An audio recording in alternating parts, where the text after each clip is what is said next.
I needed to kind of go back inside of myself and say, you know what? I want to be on LinkedIn. I like LinkedIn and I like Facebook, and I'm not going to try and learn all these other new tools. And I'm not going to try and build all these, followings and all these new different places. I'm going to focus my energies in these places. This is where the conversation is happening for me. This is Rebel Therapist, a podcast for entrepreneurs who are trained as therapists and who want to level up their businesses, make a bigger impact, feel fulfilled, and be very well paid.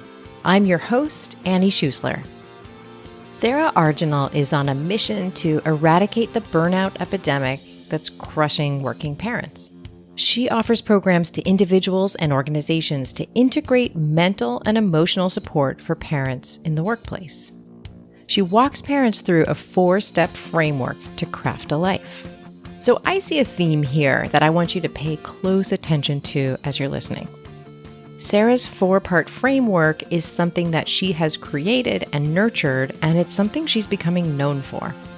Having a framework you can use to help you describe your work and help people is a huge asset. It becomes your message and your way of serving. Sarah didn't just stumble on this 4-part framework. She discovered and created it through observing herself and the thousands of parents she talked to. And now she's able to use that framework everywhere. She talks about it in podcast episodes. She talks about it in public speaking. She teaches it in workshops, and she uses it in all of her content. She goes deep into one of the steps sometimes, and sometimes she gives an overview of all 4. This is an asset that she can build her business around. Listen to how Sarah is leveraging this asset.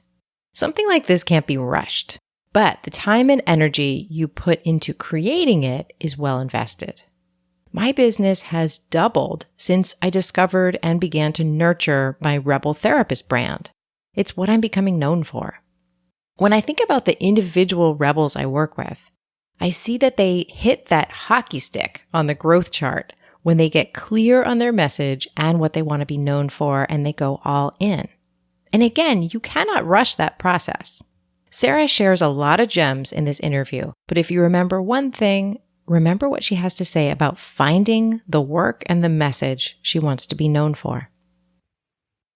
Welcome, Sarah. I am so excited that you're here. Thanks so much for having me. I'm really excited to chat with you. So you're on a mission to eradicate the burnout epidemic that so often crushes working parents. And you offer programs to integrate mental health and emotional support into people's lives. So tell us, why is this movement so important to you? I just have seen a shift. I started working in my professional career back in 99. And that was, right before the .com. I think I was in the middle of the first .com boom. And just so much has changed in the world, in industries, for entrepreneurs, for parents. So much has changed over the last 25, 30 years or so. And I have seen a decided shift, and I think a lot of us have, towards burnout and towards just the society of achievement and go, go, go, and being in action and reacting to things rather than being proactive in our lives. And I see a lot of parents in particular, but ambitious professionals, entrepreneurs, people who've worked really hard to get where they are in their career, and then they have kids. And there's, the people I work with are sort of in those first years of parenthood, and there's this identity shift that takes place. They start to feel behind the power curve all the time. They're always trying to keep up with all of the demands coming at them, both at home and at work and just in life in general. And I see a lot of people struggling, and I don't see a whole lot of resources out there that are helping people with the underlying causes. I see a lot of resources and advice and tips and hacks for those surface level symptoms, but I don't see a lot of people talking about the real work that it's going to take to get out of burnout mode. And now, just even a couple of months ago, the World Health Organization identified burnout, work-related burnout, not even parental burnout, but just work-related burnout, as a medical disorder. So this isn't something that's getting fixed. It's a global calamity at this point. We aren't, getting better with mindfulness seminars, or, going and getting a mani-pedi or a massage, or even, a lot of that self-care talk that's out there. That stuff is not doing it. So I have decided that this is my mission. This is my thing. I'm here to get rid of burnout. It's something we can do. We do have the resources. We have the ability to do this. We have the information, and people are not given access to it. We're not talking about the real things that are required to overcome burnout. So I've decided to take that on as my goal in life. That is amazing. And you're on fire. I love that. Thanks. And it wakes me up. I talk a lot about it. yeah. And I kind of think that I think that's the key to being successful as entrepreneurs is feeling like in some way or another, we're on fire about what we're doing, especially when we are solopreneurs or running micro businesses. I think that's just such a necessary piece. And so people will look and see like, what's making this person successful? But just hearing you introduce these topics, you're on fire about them.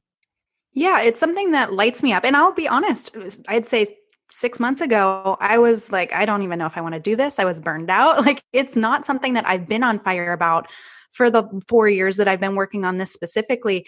It's been an up and down thing. I was on fire for 6 months and then I burned out. And then I was on fire again for, it's like I've kind of had to ride the wave a bit and deal with the changes in my motivation and continue on, even though I'm not always on fire. And, when I'm talking about it, and right now I happen to be in a fire mode, but there are absolutely times when I'm not, and I still have had to put one foot in front of the other and just keep going and kind of get back to that center. And for me, sometimes I find I'm not on fire when I'm trying to do it the way other people think I should be doing it, or trying to take too much advice from other people who aren't inside of me and aren't really living this movement the way that I am living this movement. And so, it's been a real practice for me to start to learn how to do as I've, kind of grown into being an entrepreneur myself. You work with companies and you work with parents, but you work with them through companies and also individually. So your business kind of has these two tracks. Is the method that you're using the same method in both of those situations, or is it a different method in the different situations? It's the same content. So the method is called the Whole Self Lifestyle. And the Whole Self Lifestyle for me is helping working parents really attack the problem that they're facing, which is I feel disconnected from myself. I don't know who I am now that I'm both a professional and a parent. I don't know really how to square those two very different roles in my life. I feel fractured and I feel like I'm constantly depleted and I'm trying to juggle so many different things all at once and I can never really focus or be engaged. We're kind of living in this society right now where things are just coming at you all the time and you're just always reacting to it. You're in survival mode. And, I feel like there are a lot of parents out there, and I've talked to thousands of parents who really want to fix that in their lives. They want to feel grounded. They want to feel more centered in who they are. They want to know who they are. And then they want to operate from that place of being centered. And it's really hard to do when you don't have enough time. And so this method that I've created is something that's sustainable for people in long term. It's a lifestyle. It's not a quick, life hack. It's not something that you're going to do over a weekend. It's something where it's a way to look at your life as a whole, both the external stuff that's coming at you, but also the internal things that are happening within inside of you that happen, but often are kind of put on the back burner and not paid attention to as much because so many of the household demands are coming at you, or the children need something, or your spouse, you've committed to doing something for your spouse, or you have work responsibilities. All that other stuff tends to take up so much of our time and energy and focus. We can't focus on the internal stuff. So I really like to help people take a step back and look at both the internal and external world that they're trying to blend, and then help them really blend it, kind of look at it in a concrete, practical way and say, what choices need to be made here so that you can enjoy your life. You can enjoy the things that you're doing with your time and energy, and the things that you do fill you up and give you energy versus depleted.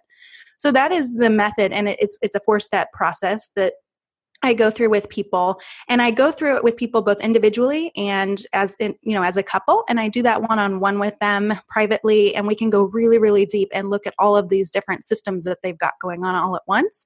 And I also adapt it for group work. So for parenting groups, or for association events, or for conferences, I can kind of take and pick and choose that method. We can do a real broad, high level overview of it so that people can take that and then go adapt it in their own life.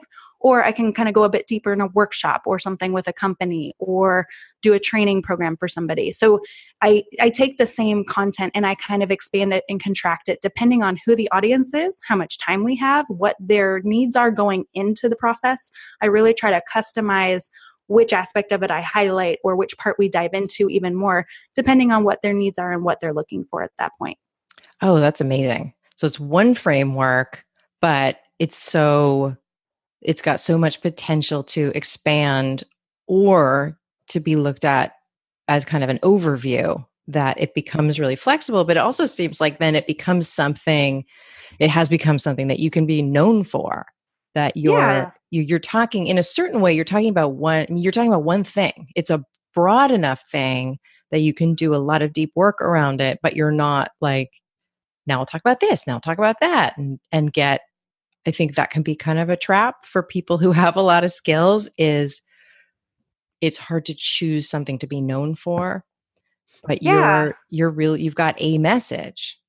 Yeah, I found what I was doing. I've been doing this now for about 4 years, and I would have I'm like, I'm a trained therapist. I'm a certified coach. I'm a mediator. I've been in the corporate sector doing project management. I could go at this from, I focused on relationships and parenting and child development. Like, I have about 50 different topics. Which one do you want? And I wanted people to choose, and it just was overwhelming, I think, for a lot of people and for me. And I couldn't really dive into, this is my message. And so I've had to do a lot of work around, what's the crux of it? What is the thing that I really am trying to help people do? I really started to get to this point. I think we're living in a world right now, we have all the information in the world. I didn't want to contribute to the noise. I wanted to help people go out and pick and choose and, kind of cherry pick the things that are going to be helpful for them in this moment in their lives, in their particular, child stage of development, or that particular stage of their marriage, or in that particular stage of their career.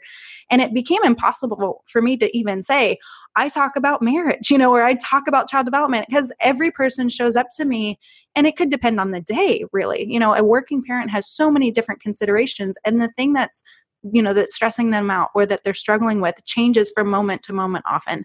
And so I didn't want to say, this is the topic that I'm an expert in and that we're going to talk about.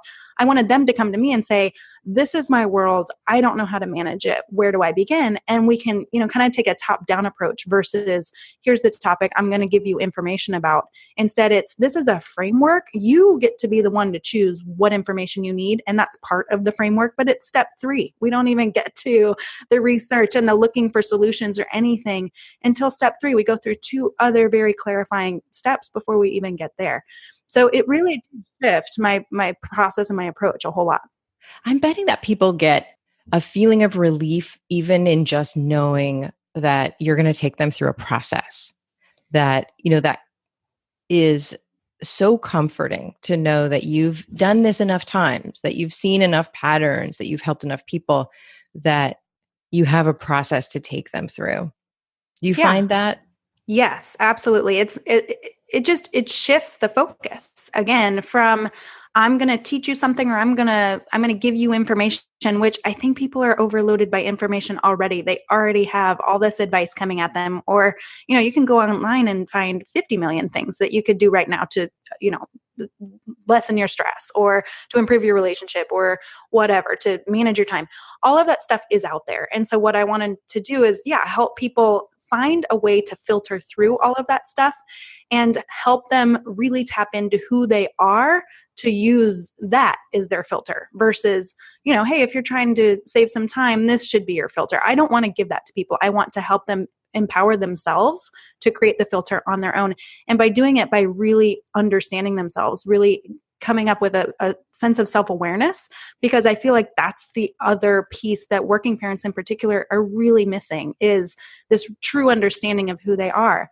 And as I worked with people, and as people have gone through this process, the more they know themselves and the more they're making decisions based on what's going on inside of themselves and based on their own unique circumstances or strengths or goals or desires, when they're making choices from there, it gets rid of a lot of the things that working parents struggle with, like guilt, or being in reaction mode, or setting boundaries, or taking care of themselves. All of these struggles kind of disappear. Your time management, a lot of that stuff gets fixed when you start working from who you are and what you need and what your priorities are and what your values are. And the more they can, strengthen that within themselves, which is what my process does, that can solve a lot of the other problems that they're facing in their lives. Oh, amazing. Can you think of an example of something that's come up recently where someone's life changed in a way that they made a decision, they made some kind of change as a result of this process that was kind of unexpected to them? You know what? Almost everything I do with people when I'm working with them, a lot of working moms in particular, but dads too, a lot of people don't even realize. I mean, it's just that they don't even realize what's going on in their life. So even just taking a step back, and I have the 4-step processes that I go through. I use the acronym SELF. The first one is a system inventory. So S for system inventory. And that's really just understanding all the different systems that are operating in a person's life in this moment too.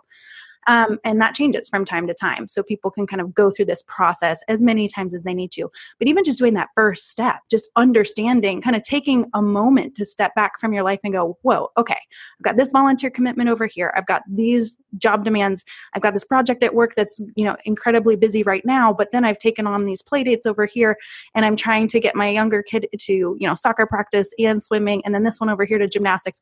Like, okay, now when I step back, there's no time to do all of this. Well, it's kind of like, and no wonder this is so fucking hard when I look at that there are like 20 systems going on. Yeah. There are. And that's what a lot of working parents in particular, they just don't have time to think about it, much less start figuring this stuff out. So when I'm able to, forget even the last 3 steps of that system, even that first part really helps give them some clarity around, it's kind of auditing your life. What's happening right now? What is, and we haven't even gotten into the deep part of what are your values? What do you want to be spending time on versus what are you spending time on? What things are you doing that are giving you energy versus what are the things that you're doing that are depleting your energy? Do you need to make some different choices? Do you need to outsource some things? Do you need to have a conversation with your partner? So it's just like, even that beginning step helps give people a lot of clarity. And that gives people a lot of peace, I think, because they start to feel like they're more in control of their own lives. And that's one of the huge complaints I find from people. Do you find that some people, like back to the kind of unexpected results, do you find that some people, even in that first step, end up dropping things in their life that they didn't expect to? Yeah. And usually there's one line in that first conversation that I have with people, which is, it's okay to say no. You don't have to be everything to everyone else. In fact, it's not possible to be everything to everyone else. You're going to have to make some choices. And the better, the healthier you are, the better you feel about your life, the better all the other people that you're trying to support and that you do love and that you want to be there for, like just asking the question, how is it working for you? Are you supporting these other people right now when you're in burnout mode, when you're that depleted? Are you being a good parent? It doesn't matter that you're taking them to 50 different activities. Really, what kids want is just for you to be there with them, for you to sit and play a puzzle with them. It doesn't have to be so complicated, but our outside world kind of makes it look like it does need to be that complicated. Right. Like, have your kids been taking piano lessons for 5 years yet? Because if they haven't, you're probably a failure. Yeah. They're not going to be, whatever. Yeah. And that stuff comes at us literally nonstop, 24/7 on social media, in the news, from our friends, from other people at work. It's just constant. And so I think we're facing a unique time in our lives right now where we didn't have to have this filter for information or for making decisions or for setting boundaries on our time and attention. This is a unique need now, and we don't have that skill as humans. We didn't need to do it before, and now, this stuff's not going away. So I've found that filter needs to begin. When they're feeling overwhelmed, when they're feeling burned out, they can come back to this process and start with number 1. And then number 2 is to evaluate it. What things are working? What things are not? Where do I want to be instead? What does it take to get there? Number 3 is creating some action steps. Step 3 is coming up with, okay, this is where I want to go. What are the actions that I'm actually going to implement in order to get to where I want to go? And without doing steps 1 and 2, step 3 is kind of where we're living right now, which is, okay, I read this book. I read this article. I'm going to do that. Okay, I'm going to do that. No, I'm going to do that. And nothing's working. And we're getting kind of like, shiny object syndrome. And this happens in business as well as at home and families, all of that.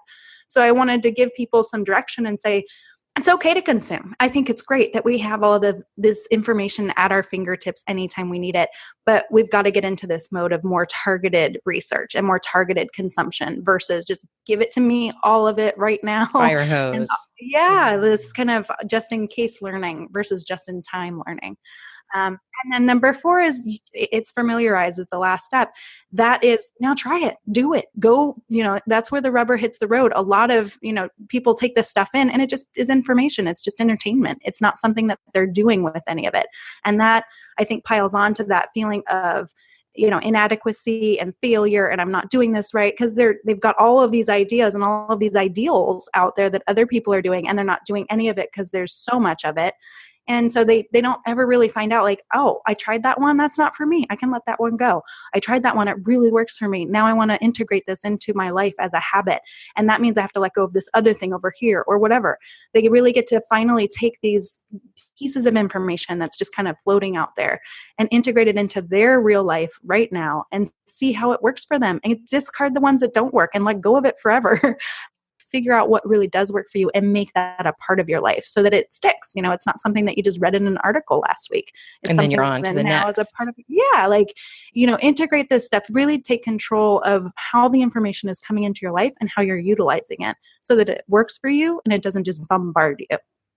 And so, Sarah, then you do this work in these different ways, in these different contexts. So let's look at for a second at with the deepest work that you do, like let's say with an individual or with a couple where they're working with you privately.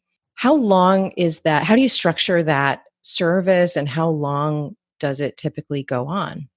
So I have that 4-step process. That's the method that I use. And it's a framework that we apply to the unique, customized life of the people that I'm working with. And so what we do is every other week we'll have an in-person session, but they get a workbook before our session. So, there are 4 workbooks, 4 steps. So, they sign up with me, they get the workbook. Within a couple of weeks, we'll have our first session. I don't like to let it go on too long because it's really easy to procrastinate or to put it off to the side. So we have about 2 weeks where they do some real thinking for themselves, some real diggings. They answer some self-reflection questions. They kind of go through for that first step, the system inventory. They go through and really understand what's going on within me individually as a person. Like what are my values? What are my fears? What are my triggers? Where is my energy coming from? Where is it going to? They look at kind of what's going on internally, and then they also understand what's going on externally. Like, what household responsibilities do I have? What work responsibilities do I have? What, kid carpool commitments do I have? All of that stuff. They get a full picture of what is happening to them in this moment. And that changes, in 6 months, it'll be different. And actually, so a nerdy question. Do you deliver that workbook like physically, or is it like a PDF? Is it a digital workbook? It's digital. It's digital and it is a PDF. I've been kind of going back and forth about making it just a Word document. I have been coached myself where I just get a Word document and I tend to just like I just write. When it's a PDF, it's like, oh, I've got this tiny little amount of space. So I'm kind of trying to decide. I like the PDF because it's prettier, but I think a Word document sometimes is more functional. I've been through that same exact question, and I've personally landed on using Word docs for that same reason, like that it just feels more functional. But yeah, okay, so it's all digital. PDF in a workbook, or when I do a workshop, or when I do like a parenting group or something like that, I can bring that and be like, okay, just write a couple notes. We're not going super deep, in that. So yeah, one-on-one, I think it'd be easier to go a little deeper, and then they also have access to it and they can change it later. Yeah. So they have access to it like forever. So for each step, there's a workbook, and then you do sessions. And so does it tend to be then an 8-week process? Yep. It's about 8 weeks, give or take. I like to give people an option. Basically you have 4 sessions.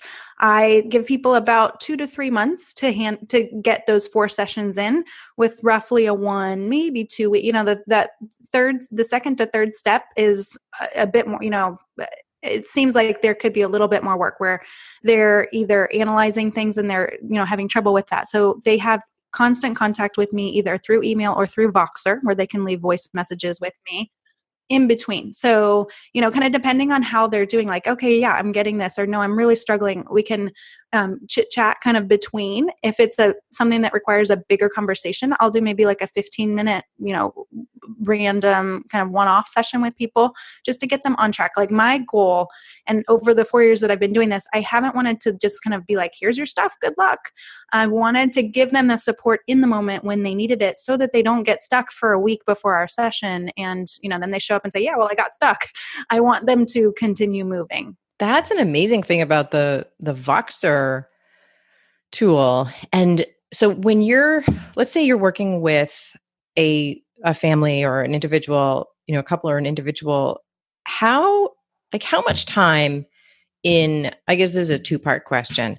Like how many people do you like to be working with at a time in this way, in this deep way? And then how much time do you end up spending on email or Voxer supporting them in between? That's the surprising part. So first question is, I like to keep it small. I like to keep it kind of intimate because I do a lot of in-person things as well, and writing and a bunch of other things as well. So I'd say 3 to 4 is kind of my max. I like to focus on people, and it's kind of starting at different times. So a handful will start, and I kind of just can keep adding. People can get on a waiting list over time. So I'd say 3 to 4. Any more than that, I feel like I'm getting spread a bit then. And then the second question was, how much time am I using up on emails? And, I was a bit nervous about, giving them kind of unlimited support. People get it. Like they have their workbooks, they're doing it, they're doing their thing. Often maybe an email here or there, maybe a couple of messages here or there. It changes from person to person. Some people want a bit more guidance, or they want to have their hand held a bit more, and that's okay. A lot of other people, I tend to work with people who are kind of ambitious professionals. They've got a task, they're going to go jump on it and accomplish it. So I don't have a lot of people who are, knocking down my door all day long, and has not been a problem to offer that sort of service. And I think it gives people a real just feeling of comfort that if they need to ask a question, I'm right here, and I want them to ask those questions. I don't want them to sit there and ruminate in that stuff by themselves for 2 months. I want them to feel like, okay, we're moving past this, or we're addressing this part of this resistance that's coming up for you. Or, there's just so much stuff that goes on, and I want people to feel like they've got someone holding their hand through this process. Yeah. Yeah. So I do the same thing. I use usually Loom video for mine, which works well because it's business. So people have their computer in front of them usually when they're working on their businesses. Whereas Voxer, I think, is great for other things, especially where people don't necessarily have their computer open. Well, and for me, I'm doing a lot more introspective stuff. It's not how to. It's not like, oh, look on the computer screen, let me walk you through how to do this. But yeah, often people are like, I have a question, or I'm coming up with something that's really hard. And the Voxer so far has been easy for me to do that. But yeah, I can tell I can imagine if you have something you're trying to show them, or right. But sometimes it's just mindset stuff. As I shouldn't say just mindset. It's mindset stuff where I wouldn't need the screen. But what's been really interesting is that my support also is unlimited. You can leave me as many questions as you want when you're in my program, but it is because it's on my time that I get to answer the questions. It feels really fun. Like it's always great when people ask questions. And I went from saying you can leave me one question a week to then moving it up really quickly to this is unlimited. As long as the question itself takes less than 5 minutes for you to ask, you can ask me as many questions as you want. And I just love how that moves the learning forward so much faster than if people have to wait 2 weeks or however try to work long. It out themselves almost. Yep. I have it in my contract when people sign up that I will get back to them within 24 hours, basically one business day. So I don't really do anything on a weekend or on a holiday, or if I'm on vacation, I'll let them know or whatever. But yeah, I agree. It doesn't feel burdensome to have a question that you can answer. And then I'll say, hey, if this seems like it's something that needs more of an in-depth conversation, we can jump on a quick 15-minute chat, or we can save it for the next session and go into it then. So yeah, it absolutely has not been something I've regretted offering at all. And it really does help people progress in real time. And I find that they open up a bit more because they can ask these questions as they're right in it. It's not something that, like a week ago I was doing this, but, I kind of figured it out this way and this is what I did. Like that opportunity is kind of lost that way. Here's future Annie jumping in just for a minute. If you want to level up your work beyond the therapy room, you're going to need some help. Join me and a small group of amazing therapists for the Rebel Therapist 2-Day. We take your awesome ideas and walk you through a process together over 2 days online to create a doable plan to make you at least an additional $20,000 in the next year. That first $20,000 is by far the hardest. Go over to rebeltherapist.me/2, that's TWO, to apply. So again, that's rebeltherapist.me/TWO. All right, let's get back to Sarah. I know before we hit record, you were mentioning that you really have 2 different marketing tracks. So one for the people who find you individually and one for the organizational stuff. So how are you managing that? How are people finding you in both of those arrangements? It is very different. And also, I'll kind of go through each of them. It is different. I think what's different is the way I talk to people, whether I'm talking to somebody who's in an HR role at a company or somebody who is a leader of an association group or a parenting group. And even on my website, like I have different marketing materials, different things that I touch on. Here are different benefits that you're going to get from this process. Here's a different, you have different needs, you have different struggles and challenges.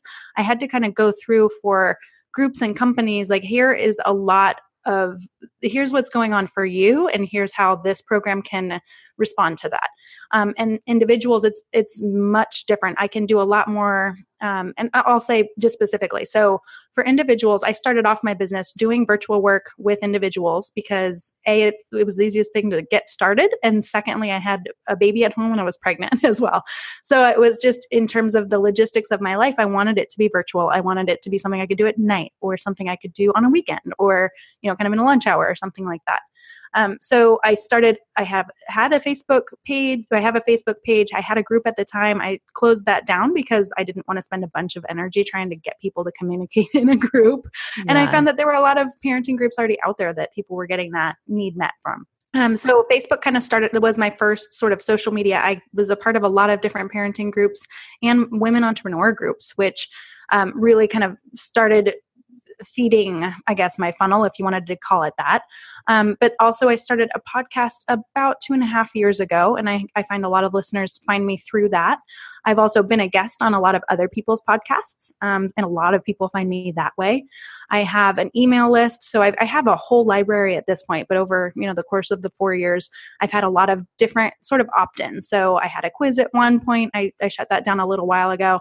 I have a handful of different downloads. In 2018, I did a live challenge over the whole course of the year. So every month we kind of focused on a different aspect of life and really drilled into it and tried to improve it for ourselves. So I have a lot of different things that people can download from me and kind of get on an email list, and we communicate that way. I have my website, which has resources on it. There's a blog. There's just kind of a lot of different things for people there too. Do you keep track of like where most of the people who have turned out to be your clients, where most of them originally found you? It's hard to say because a lot of people, I do track it, but it's not a very clear-cut, straightforward answer. So I don't spend as much time on it as maybe other people might. We'll get an answer where I found you on your podcast and then I was on your email list and then I tried this, download over here and then on this other one over here. And so what I've decided to do, I created this library of training materials for people. And it's the whole point of the library that the structure of the library is browse and binge. Like you can go in and find the thing that you need in this moment versus creating more of a funnel, which I had a couple of years ago where, here's a small thing for you. Here's another thing that's a bit bigger, another thing that's a bit bigger. And then I sell you on my thing at the end of that funnel. Everybody can start working with me immediately. Everybody can also just start downloading free stuff or listen to my podcast or read my blog or, find me as a guest on other shows. They can find all of that stuff and just, get free stuff for a long time. and maybe a year or two in is when they're ready to finally start working with me. So I didn't really, I do kind of keep track of that stuff, but it's very convoluted. It's not like I found you in this one spot and that's what led me here and that's why I'm your client now. It really is a very different journey for every person. I think that makes sense too, in that we can sometimes, and if people are listening and they're like, I don't know what a funnel is, don't worry about that. No. Don't worry about it. It's just ways that people find us and then going through a process of becoming our clients or customers. But sometimes people set up funnels very, very thoughtfully, like this is the path people will take to find me. And then in real life, that's actually not what happens. People find you on a podcast, or they find you because their friend told you about them about you. And then you notice that actually over time, there's kind of an ecosystem of how people come into your business. And so as much as it's fine to be thoughtful and to set up these paths, that I think it's also interesting to pay attention to what actually works over time and to notice that it isn't usually that clear-cut path that we set up. So yeah, what you're saying makes a lot of sense to me. Yeah, I think I just had to kind of take a big, broad overview look at it. And it's been more things like, should I be on Twitter? Should I be on Periscope? Should I be on LinkedIn or Facebook or all of these different social media avenues? I think, when we're an entrepreneur, everybody says this is the one that you should be on Pinterest. You should be on this. You should be on that. And again, it's kind of the same theory as what I'm talking about in my method. I've needed to kind of go back inside of myself and say, you know what? I want to be on LinkedIn. I like LinkedIn and I like Facebook, and I'm not going to try and learn all these other new tools. And I'm not going to try and build all these, followings and all these new different places. I'm going to focus my energies in these places. This is where the conversation is happening for me, and it could be is easily successful with other people in other places, but that's just what I kind of determined for myself. It felt good. And are most people on your email list before they hire you? No, not necessarily. It really runs the gamut. I've had people who, just heard me on a Facebook or on a podcast episode, and not even mine, but somebody else's. And they go on my website and they fill out my form, and we are on a phone call, a couple of days later, and they hire me. I've also gotten clients through, I haven't even really talked about a lot of the in-person stuff that I do, but I do a lot of parenting groups, speaking, things like that, a lot of corporate trainings. So I'll just go and do an hour-long session or 90-minute session with people, just kind of giving them a very broad overview, or even some of those I'll really hone in on one aspect of what I do. And I'll get people that'll hire me from that. So, yes, I have people who've been on my email list for years. And then I have other people who only listen to my podcast and never buy anything. And then I have other people who just randomly find me. And, but yeah, I have in my signature always a link where people can get on a calendar with me. They can always explore working with me. And I don't work with everybody. I don't work with people who might need to go to therapy. I don't work with people who seem like, I kind of, as a trained therapist, I know some of the red flags, and I know there are people who, what I'm doing can be a bit more practical. It can be a bit more like life skills based. It can be a bit, we do a lot of introspection and a lot of self-reflection. But if somebody is really struggling with either depression or anxiety or a trauma or a loss of a loved one, something that they really need to go dive deep with, I really refer them to a therapist or someone else first. So other people have so many things going on, they don't have the time to invest with me. So that's another kind of filter that I'll put out when I talk to people. So yeah, and people find me in all different ways, and they kind of, I just want it to be their journey. Because also what I do is very personal, and people have to be ready for it. And I've tried to, convince people to work with me in the past, or I've, had this funnel set up and it's really worked. And then I've found, oh, this was not an ideal client. This isn't somebody who should be working with me yet. So there's, I've kind of just discovered it's time. I want people to be able to decide for themselves when it's time to work with me. Yes. Yes. And when they're ready to raise their hand, if they're the right fit, they can get started. That's awesome. Yeah, absolutely. So if you could time travel to the start of your business, what would you tell the Sarah of that time? And let's think of like two pieces of advice, one being like a big picture kind of mindset thing, and one just like a nitty gritty detail you'd want her, or tactical thing you'd want her to know. I think it kind of touches on what we were just talking about. The big picture thing is start from within. Just there's so much stuff coming at you out there, so much advice. There are a lot of good ideas. There are a lot of things that will work. Absolutely. And I've tried to do a lot of things that just didn't really fit well for me. They didn't really go with my personality or what I wanted to be spending my energy on. And that always felt like a much bigger uphill battle for me. And so when I just kind of let go of the things that I didn't really like doing or the things that felt so forced, it really helped in terms of my energy levels and my motivation and my excitement about my career and my business.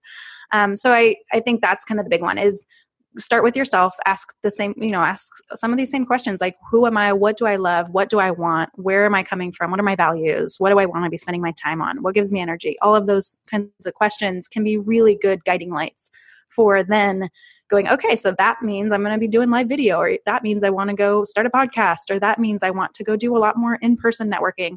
There are a million different options and we don't have to do them all, and we can do the ones that feel good for us. So I think that's kind of my big picture. And the second one is a bit related, but just very practically focus on just-in-time learning versus just in case. I was that person who took in every course and every episode of every podcast, every business, this, that, and the other thing, every article. I read every business book. I took it all in. And maybe everybody kind of needs to go through that process so they feel kind of like they've got the lay of the land or, have some more confidence or whatever. But for me, I really probably would have been like, okay, right now I'm at this stage of my business. I don't need to know how to do Facebook ads yet. I don't need to know how to scale and expand my reach. What I need to know how to do is where do I find my first client? Where am I at right now? So really focusing on what's my goal right now? What's the thing I'm trying to accomplish? And then proactively go out and find that particular information. Only listen to podcast episodes on that topic. Only listen to, go and get a course on that specific thing to learn how to do it. And then implement it. See how it works for you. Try it out. And if it's not working, let it go. Don't worry about it. Your business isn't going to tank because you're not doing the thing everybody else is doing.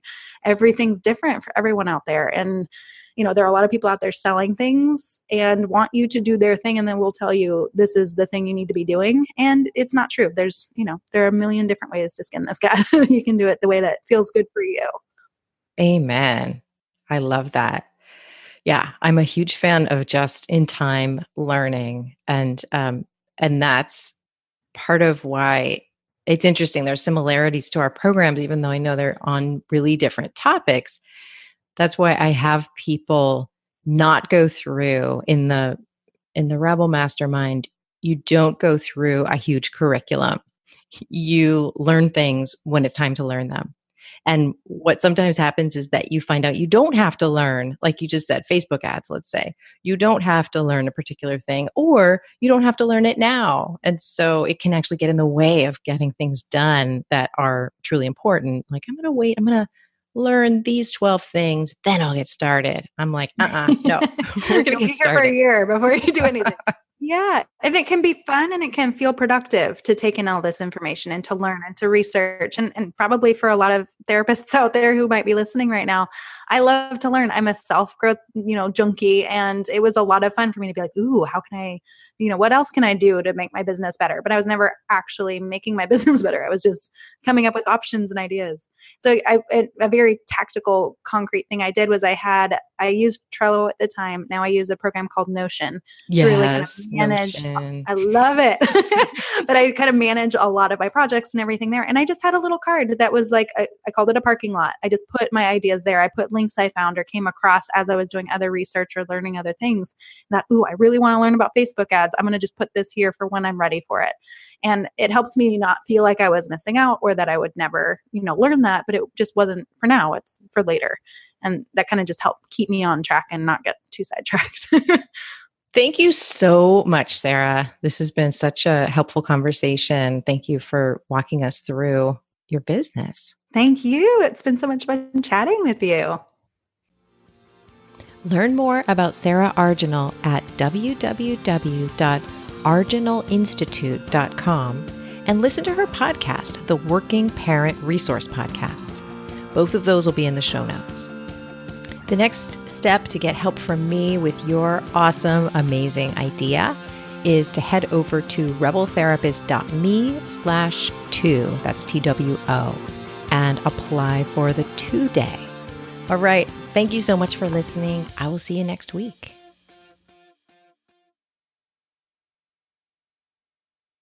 So you are on a mission to eradicate the burnout epidemic, not the academic. You're